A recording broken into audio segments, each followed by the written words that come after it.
Greetings everyone and welcome back to 365 Days of Prog. Today we're going to be reviewing Stranger Heads Prevail by the band Thank You Scientist. Hi, my name's Naomi. I'm an avid progressive rock fan, but I'm a long ways from knowing all the prog albums out there. But this year, I'm gonna give it a try. This is 365 Days of Prog. So this album by a band that I've never heard of is definitely something very interesting, and I want to share with you all some of my favorite bits from this album.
Because I have the power of self-direction, surely I am the architect of my own future.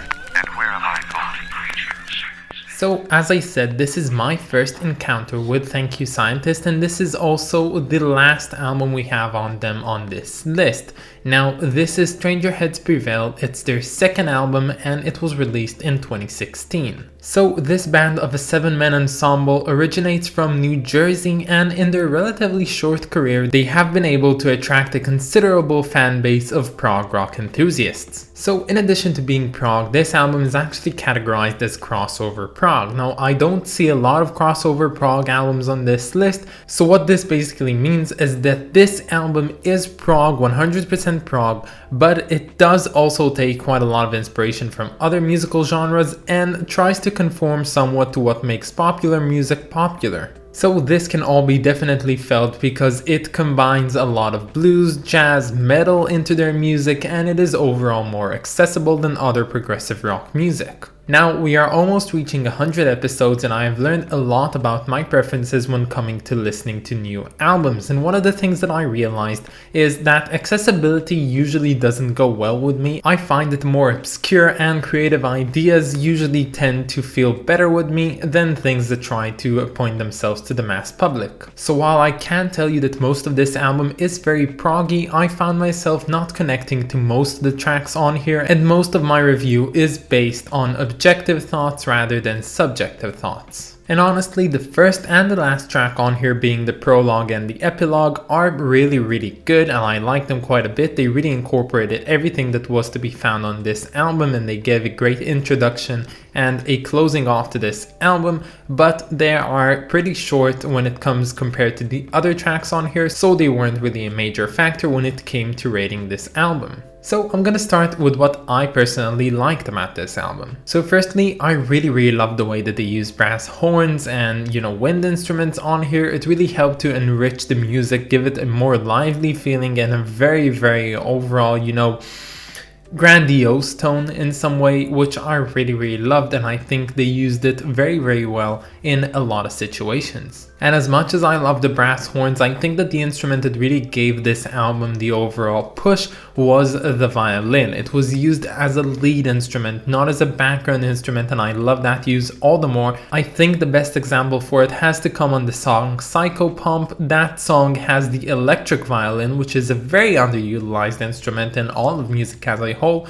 which I think deserves a lot more recognition because it has made wonders to music and this song in particular. And when it comes to the things that I liked less about this album, there are a few to name. So firstly, and maybe most prominently, are the vocals by the lead vocalist Salvador Morano. Now, specifically, I don't really like the way that he sings. He has this really strong voice and he sounds a lot like the vocalist for the Mars Volta, but personally, I don't think that his vocals really match all that well with the music, and I think they could have went with someone better. Now, I'm saying this because I know that from their first album to this second album of theirs, they've made a few lineup changes, and honestly, seeing as Salvador doesn't play any other instruments on here, I think that they just could have opted to replace him with someone else.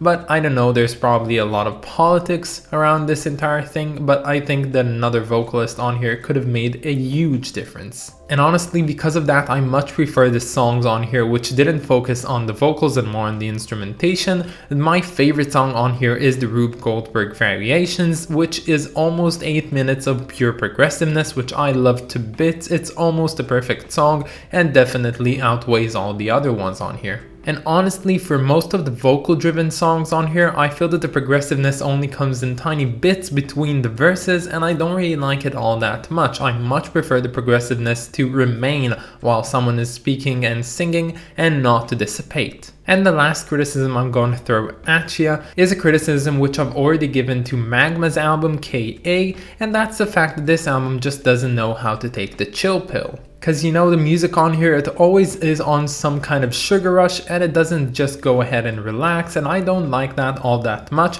I don't think it's extreme as KA by Magma did it, but it still is really apparent on here. I think that if they just took the moment to really relax, to chill, to make some quiet music, some more mellow music, they could have way better opted to go up into the strong sections, the heavy sections, and make them sound more meaningful. So yeah, I think this is a good album, but as a lot of other albums are, this is not quite my cup of prog. So this cover, it's fine, I just don't like it all that much. So I can definitely tell right from the get-go that this album has this mirror image, so it looks exactly the same if you cut it in half, although I think the face has some variations on it.